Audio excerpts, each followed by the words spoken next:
चुनाव मैदान में उतरना मेरे लिए लोगों का सेवा सबसे प्राथमिकता है। और अगर कोई समझ लिए हैं जो कि ये हमारा आधिपत्य है, तो वो आने वाले समय में पता चल जाएगा कि क्या है।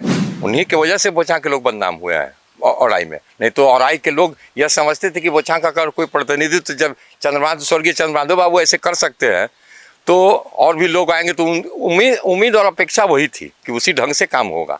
लेकिन दुर्भाग्य है वैसा खड़ा नहीं उतर पाए। पंचायत प्रतिनिधि भी जो हैं वो खुल के काम नहीं कर पाते हैं, उन पर किसी न किसी का दबाव होता है। और दबाव जो है वो आप लोग समझ सकते हैं कि यहाँ कहाँ से दबाव आता है। तो जीवन के इस समय में भी अगर नहीं सेवा कर सके, अगर लोगों के काम नहीं आ सके, तो जीवन व्यर्थ है।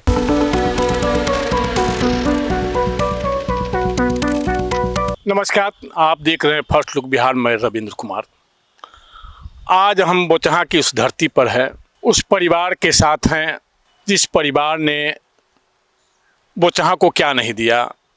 बोचहां अस्पताल, बोचहां पारसनाथ उच्च विद्यालय, मध्य विद्यालय, यहाँ तक कि यहाँ जो ब्लॉक और अंचल कार्यालय है, सबके लिए भूमि इस परिवार नहीं दिया। उस परिवार के विजय कुमार सिन्हा उर्फ चुन्नू बाबू आज हमारे साथ हैं, जिनके बाबा चंद्रमाधव प्रसाद सिंह बोचहां और औराई से भी विधायक रह चुके हैं। पॉलिटिकल परिवार है और सामाजिक सरोकार भी इस परिवार का। हम बात करते हैं कि अभी जो जानकारी सामने आ रही है उसमें विजय कुमार सिन्हा उर्फ चुन्नू बाबू औराई विधानसभा निर्वाचन क्षेत्र से इस बार चुनावी मैदान में होंगे। और चुनावी मैदान में अगर विजय कुमार सिन्हा औराई से उतरते हैं तो औराई का परिदृश्य कुछ अलग हो सकता है। इसलिए हम बात करते हैं। सबसे पहले तो उन्हें बहुत बहुत धन्यवाद और आभार। धन्यवाद रविंद्र जी। फर्स्ट लुक बिहार के दर्शकों को और रविंद्र जी को मैं धन्यवाद और नए वर्ष की शुभकामना देना चाहता हूँ। मेरे लिए तो बड़े गौरव की बात, मेरे लिए बड़ी खुशी की बात है कि आप इस ग्रामीण परिवेश में आए हैं देखने के लिए कि हाँ यहाँ पर कैसे लोग जी रहे हैं। ये तो हम लोग शहर के नज़दीक होने के बावजूद और हम अपने आप को भाग्यशाली समझते हैं कि इस परिवार में पैदा लिए। और जब यहाँ आए तो उनके दिमाग में चूँकि शिक्षित थे, तो उनको सबसे ज़्यादा ये थी कि भाई हम जिस जगह पर गए वहाँ शिक्षा की कमी है। तो उन्होंने सबसे पहले किया क्या कि एक संकल्प उन्होंने लिया कि हम जिस समाज में हैं, जिस समाज में जीने जा रहे हैं, उसको शिक्षित, स्वस्थ, सुरक्षित और संपन्न करें। ये चार उनका ये था, एजेंडा था जिसके तहत वो चले। तो उन्होंने सबसे पहले एक मिडिल स्कूल की स्थापना की और जब उसमें समुचित विद्यार्थी हुए तो फिर एक उच्च विद्यालय की स्थापना की, फिर एक स्वास्थ्य उप केंद्र यहाँ स्थापित करवाया। और यहाँ के लोगों का इतना प्रेम और आशीर्वाद रहा है कि लोगों ने जब ये चीज़ देखा, जो ब्लॉक आप जो सब चीज़ एक प्लॉट में है, एक जगह में हासिल है, पोस्ट ऑफिस है, बैंक है, टेलीफोन एक्सचेंज है, मतलब इस जगह को संपन्न करने में और यहाँ के लोगों का भी मैं ये हूँ आभारी हूँ, शुक्रगुजार हूँ कि इन लोगों ने उनको आशीर्वाद दिया कि यहाँ से विधायक बनाए। 1962 में यहाँ से उनको विधायक बनाया गया। लोगों को उम्मीद थी कि भाई जो आदमी इतना हम लोग के लिए कर सकता है तो उनको क्यों नहीं ऐसी जगह पर भेजा जाए। और जब यह क्षेत्र आरक्षित हुआ, फिर पुनः वो औराई से जाकर के चुनाव लड़े। उन लोगों के भी मन में इच्छा थी कि भाई हाँ ऐसा परिवार हो, ऐसा लोग हो जो हम लोग को इतना मतलब हम लोग को सुख सुविधा प्रदान कर सके। तो उस समय तो खैर संसाधन की कमी होती थी, तो उन्हें हो नहीं पाए। और उस लेगेसी को आगे बढ़ाते हुए मैं यहाँ के जनता का आभारी हूँ कि उन लोगों ने मेरे स्वर्गीय पिताजी उनको यहाँ पर निर्विरोध प्रमुख बनाया था। बोचहां से प्रमुख भी थे। खैर दुर्भाग्यवश 87 में उनका निधन हो गया और मैं चूँकि बाहर रहता था और जब मैं लौट के आया तो मुझे कुछ दायित्व यहाँ के लोगों ने मुझे दिया। पैक्स में जिताया, व्यापार मंडल में जिताते रहते हैं और कहते हैं, लेकिन मैं उतना नहीं हो सका कार्यरत में, क्योंकि कुछ ऐसी समस्याएं आई, सरकारी समस्याएं, धन की समस्याएं जो सरकार के पास है, जो लोगों को, किसान को समुचित लाभ नहीं मिल सका। तो इस बार औड़ाई के लोगों की भी काफ़ी, जो क्योंकि हम लोग वहाँ जाते आते रहते हैं, तो उन लोगों की भी इच्छा हुई और कहे कि एक बार चुनाव लड़े, और चुनाव लड़े तो कम से कम वहाँ चुनाव लड़ना ही मुद्दा नहीं होना चाहिए। हम तो मुद्दा लेके चलेंगे कि भाई जो सुख सुविधा में हम रहे हैं, जो सुख सुविधा हमारे लोगों को मिला है वो में वैसा ही सुख सुविधा आप लोग को दो, चूँकि हमारे दादाजी वहाँ से प्रतिनिधित्व कर चुके हैं, काफ़ी दिन हो गए। 67 के बाद वहाँ पर हम लोग जाएंगे, जा रहे हैं, तो कुछ न कुछ तो उन लोग को उम्मीद है। इसीलिए हम मतलब काफ़ी आशान्वित हैं कि भाई वहाँ से चुनाव लड़ें। तो बोचहा यह तय हो गया है जो औड़ाई से इस बार चुनाव लड़ेंगे ही, पार्टी क्या हो यह अभी तय नहीं है। नहीं पार्टी हो तो स्वतंत्र उम्मीदवार के रूप में ही लड़ेंगे। इनका दावा है कि वहाँ के लोग, औड़ाई के लोग ही आकर के उन्हें प्रेरित कर रहे हैं कि आप औड़ाई से चुनाव लड़िए और चुनाव आप जीतिएगा। इस स्थिति में वे औड़ाई से चुनाव लड़ने का मन बना लिया है, एक तरह से संकल्प ले चुके हैं और तैयारी भी शुरू कर दी है, क्षेत्र का दौरा भी शुरू कर दिए हैं। तो दौरा करने पर वहाँ क्या रिस्पांस मिल रहा? दौरा करने पर लोगों को तो काफ़ी उम्मीद जग रही है। मतलब जो जिस घुटन में अभी तक वो लोग जी रहे हैं वहाँ पर, वो दुर्भाग्य है। अगर मतलब इतना मुजफ्फरपुर ज़िले में होने के बावजूद वो सबसे अपेक्षित क्षेत्र है, सबसे अपेक्षित क्षेत्र है। रविंद्र जी, अगर आप लोग पत्रकारिता करते हैं तो आपको वहाँ एहसास होगा कि वहाँ के लोग किस कष्ट से जीते हैं। अभी भी चचरी पुल सहारा है यहाँ, यह तो तय है कि अभी भी वहाँ चचरी पुल सहारा है। एकदम सही है। अगर चचरी पुल ना हो तो नदी का दोनों नदी वहाँ विकराल है, बागमती और लखनदेई दोनों, और महिषमारा भी ये है। तो ये सारी नदियों का विकट, और उस पर आज तक कोई आदमी कोई काम किया नहीं। हमको तो याद है कि हम लोग का घर वहाँ औड़ाई बाजार से महज 2 किलोमीटर उत्तर एक बहनगावा छोटा सा गांव है, वो है। और बहनगावा गांव में जाने के लिए अंग्रेज़ के ज़माने में जो लखनदेई पर पुल होता था, जो नया गांव सब जाता था, उसी पुल का सहारा था, बीच में टूट गया, जिसको बनने में बरसों लग गए। बरसों के बाद वह एक छोटी सी नदी पर, लखनदेई नदी पर कनेक्टिविटी का जो वही सहारा वही हुआ। लेकिन आज भी सही से उस पुल से बहनगावा गांव जा कर के और यहाँ बांध तक, बागमती बांध तक, जिस पर अभी प्रस्तावित है, ये चुनावी वर्ष है, भगवान जाने इसका क्या हासिल होगा, लेकिन अभी प्रस्तावित है, उसका कोई मूल रूप अभी नहीं दिया गया, उसका टेंडर वेंडर कुछ भी नहीं हुआ है। उसी रास्ते से उन लोगों को निकालना है।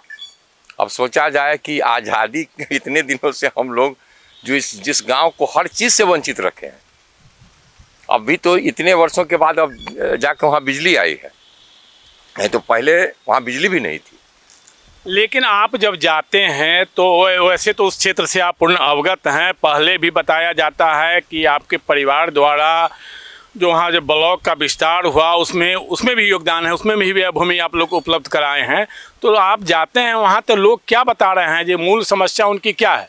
मूल समस्या आवागमन, बेरोजगारी, शिक्षा नहीं है।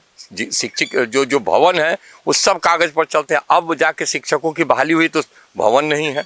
सारी समस्या है। इसी के कारण अगर आप गौर कीजिएगा तो सबसे ज़्यादा पलायन इस जिला में अगर है तो उसी ब्लॉक से है, औड़ाई और कटरा ब्लॉक से ही पलायन है। क्योंकि मतलब बाढ़ सुखाड़ दोनों से क्षेत्र, मतलब हमेशा कभी बाढ़ से तो कभी सुखाड़ से, और बाढ़ के कारण तो जो बाढ़ से जो त्रासदी है जिसके कारण लोगों को जो समस्या उत्पन्न है वहाँ, उससे लगातार वे लोग जूझते रहते हैं। जी हाँ, समस्या तो अनेक है, बहुत मतलब ये बहुत विकराल समस्या है, छोटी मोटी समस्या नहीं है। कभी बाढ़ के समय में जा कर के वहाँ का अगर देखें, दृश्य देखें, लोगों का कैसे जीते हैं, उस परिस्थिति को देखें तो आपको अंदर से सिहरन हो जाएगा। ये हम बयान नहीं कर सकते हैं। देखे हुए हम कभी कभी किसी परिस्थिति में वहाँ गए हैं और मैंने देखा है कि मतलब लोग कैसे अपना जीवन का सहारा बनाते हैं। वो दयनीय है, वो दर्दनाक है। आप अब समझ सकते हैं कि आज भी इस मॉडर्न युग में जब सब स्टेशन में पानी घुस जाता है, बाढ़ का पानी, और बिजली बंद हो जाती है 6-6 दिन, 7-7 दिन, 10-10 दिन तक, जब पानी रिसीड करता है, जब कम होता है, उसके बाद जाकर पुनः बिजली बहाल होती है। तब अब आज इस युग में, इस समय में अगर ऐसी स्थिति है तो ये तो मतलब दर्दनाक है, भयावह है और दुर्दशा है। आपके बाबा जैसे मतलब 2 बार विधायक बोचहा और औड़ाई से विधायक रहे, पिताजी बोचहा से प्रखंड प्रमुख रहे, आप भी व्यापार मंडल और पैक्स से चुने जाते रहे। लेकिन विधानसभा में लगता है जो बाबा के बाद आप पहली बार फिर से जो है से चुनाव मैदान में उतरना चाह रहे हैं। आखिर इस उम्र में क्यों? इस उम्र में क्योंकि बहुत दिन से इंतज़ार कर रहे थे जी कि हाँ भाई कुछ ना कुछ अब होगा, अब विकसित होगा। जब नहीं हुआ तो हम सोचे कि क्यों चुपचाप से बैठे रहें, क्यों नहीं जो भी अब समय अब जीवन के इस समय में भी अगर नहीं सेवा कर सके, अगर लोगों के काम नहीं आ सके तो जीवन व्यर्थ है। अब जब यहीं रह गए और नहीं कुछ बगल के क्षेत्र में नहीं कुछ कर सके तो मेरा जीना ही बेकार है। तब फिर बोचहां उपचुनाव में आप काफ़ी सक्रिय थे, या चर्चा मतलब प्रदेश स्तर पर हुई, और जो भूमिहार वोटर मतलब एनडीए का था, वह वोटर जैसे बदल करके राजद की तरफ झुक गया, और जिससे एनडीए उम्मीदवार भाजपा उम्मीदवार बेबी देवी की हार हुई थी। उसमें आप पर चर्चा था कि आप मतलब बहुत बड़े तरह से मतलब काफ़ी मजबूती से कैंपेनिंग कर करके और भूमिहार मतदाताओं को आरजेडी के तरफ लाने का प्रयास किया। यह क्या था? देखिए, लोगों में एक तो गुस्सा था कि कुछ किन्हीं बातों को लेकर के गुस्सा था। कोई काम यहाँ तो हो भी नहीं रहा था, और जो सिर्फ एक अगर हमारी हम अपने जिस जात से बिलोंग करते हैं उसके लिए तो मैं आभारी हूँ, लेकिन उसके अलावे मैं जहाँ से आता हूँ वहाँ पर तो सब लोग मिक्सित है, सब लोग ये मिक्स्ड पॉपुलेशन है यहाँ। हर सभी जाति से लोग हैं और मिलता है। और उन्हीं लोगों ने मुझे सबसे ज़्यादा अगर चर्चा का विषय बनाया, या मेरे कहने अगर मेरे ही द्वारा अगर बताए गए रास्ते पर अगर उन्होंने सरकार के विरोध में अगर वोट दिया तो मैं तो आज तक भी उन लोगों का मैं शुक्रगुजार हूँ, आभारी हूँ कि उन्होंने एक बदलाव की। आखिर सरकार के विरोध में अचानक आप क्यों मोर्चा खोल दिया? कहीं न कहीं तो कुछ कारण होगा, कहीं न कहीं सरकार से कुछ परेशानी हुई होगी, कुछ तो हुआ होगा।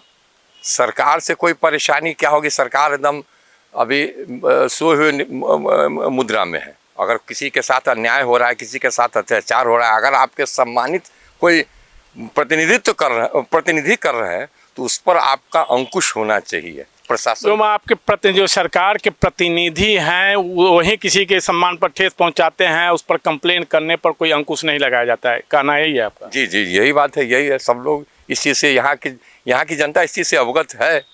तब इसीलिए ना गुस्सा में आकर के कोई ऐसा तो नहीं था जी कि हाँ कोई बहुत बड़ा बवाल था, लेकिन जब आप कोई चीज़ पर अंकुश नहीं डालिएगा, सबको छुट्टा छोड़ दिएगा, तब तो कुछ ना कुछ तो लोग विद्रोह करेगा ही ना, जिसका परिणाम हुआ है। तो उस छुट्टा को कंट्रोल करने के लिए ही आप इस चुनाव मैदान में उतरेंगे? जी एकदम, ये बात सही है कि अब हमको इसमें चुनाव मैदान में उतरना मेरे लिए लोगों का सेवा सबसे प्राथमिकता है। और अगर कोई समझ लिए हैं जो कि ये हमारा आधिपत्य है तो वो आने वाले समय में पता चल जाएगा कि क्या है। औड़ाई से अभी जो वर्तमान विधायक है रामसूरत राय जी हैं, उनके परिवार के और आपके परिवार के बीच मतलब उनके पिताजी के समय से ही बहुत घनिष्ठ संबंध माना जाता था, और अभी है या क्या है वो तो आप बताएंगे, लेकिन वे भी वहाँ से विधायक है, मतलब वो भी वहाँ से चुनाव लड़ेंगे और आप भी चुनाव लड़ेंगे। उनका जो निष्क्रियता था उसी की वजह से बोचहां के लोग बदनाम हुए हैं औराई में। उन्हीं की वजह से बोचहां के लोग बदनाम हुए हैं औराई में। नहीं तो औराई के लोग यह समझते थे कि बोचहां का अगर कोई प्रतिनिधित्व जब स्वर्गीय चंद्रमाधव बाबू ऐसे कर सकते हैं तो और भी लोग आएंगे, तो उम्मीद और अपेक्षा वही थी कि उसी ढंग से काम होगा। लेकिन दुर्भाग्य है वैसा खड़ा नहीं उतर पाए जो यहाँ के लोगों को, और उसी का कारण हुआ जो कि लोगों को जवाब सुनना पड़ा। मतलब रामसूरत राय वहाँ औराई की जनता के आस पर मतलब खड़े नहीं उतरे, ये आपका मानना है? जी हाँ, सही बात है। आज भी मतलब कि हम तो इसी चीज़ पर अडिग हैं, क्योंकि नहीं उतरे हैं तब ना लोगों में गुस्सा है, लोगों ने इसीलिए लोग आपको वहाँ से बुला रहे हैं जो आप यहाँ से चुनाव लड़िए और पिताजी की विरासत को एक बार फिर हम आप लोगों को सौंपेंगे, ऐसे ही बात है क्या? लोगों को उम्मीद है कि हाँ भाई जब आपने इतना सब कुछ किया है तो एक बार यहाँ से हम लोग का ये कीजिए कि हम लोग आगे भी बढ़ सकें, मतलब कि मुख्य धारा से जुड़ सकें। तो जब क्षेत्र में आप जाते हैं, क्षेत्र का लगातार दौरा कर रहे हैं, उसमें लोगों का कुछ मांग भी होगा जो औराई में मतलब क्या समस्या है, आपसे उन लोगों को क्या उम्मीद है? समस्या तो कोई आदमी ऐसा नहीं कर रहा है कि हाँ समस्या नहीं है, हर चीज़ की समस्या है। पानी का समस्या, बिजली का समस्या, सड़क की समस्या, बाढ़ सुखाड़ की समस्या से तो आपका रोजगार की समस्या, शिक्षा की समस्या, मतलब कोई ऐसी चीज़ नहीं है जो हाँ अगर इस ज़िले में हर जगह उपलब्ध है वो वहाँ उपलब्ध है, ये गलत बात है, वहाँ नहीं है। एक बार देखने योग्य है क्या कि इतने नज़दीक होने के बावजूद कितना अपेक्षित है।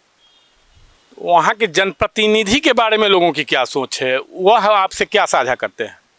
वहाँ के जो लोग जनप्रतिनिधि हैं वो लोग भी तो काफ़ी मतलब कि जो पंचायत स्तर पर है वो लोग भी तो काफ़ी बदलाव देखना चाहे हैं। लेकिन मेन चीज़ है क्या कि पंचायत प्रतिनिधि भी जो हैं वो खुल के काम नहीं कर पाते हैं, उन पर किसी न किसी का दबाव होता है। और दबाव जो है वो आप लोग समझ सकते हैं कि यहाँ कहाँ से दबाव आता है। दबाव की वजह से वो लोग कुछ कर नहीं पाते हैं, अगर संसाधन है तो उसको उपयोग नहीं कर पाते हैं, दुर्भाग्य है।